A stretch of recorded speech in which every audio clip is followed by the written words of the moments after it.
how to add or remove the reminder panel to the edge panels on the Samsung Galaxy S25 series.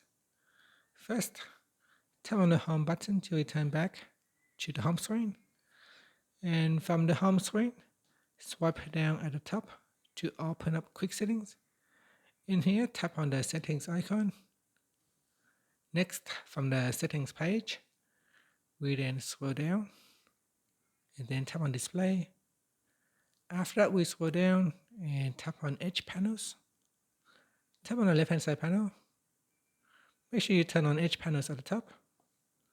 Then go down and tap on panels. In here, swipe across. Then tap on reminder. Tap on the reminder to select or deselect the reminder panel. Once it is selected, it will be added to the edge panels. Now you can swipe out the edge panels here. And from here, you'll be able to find reminders. Here I can tap on the continue button. And that's it. Finally, you can tap on the home button to go back to the home screen. Thank you for watching this video. Please like and subscribe to my channel for more videos.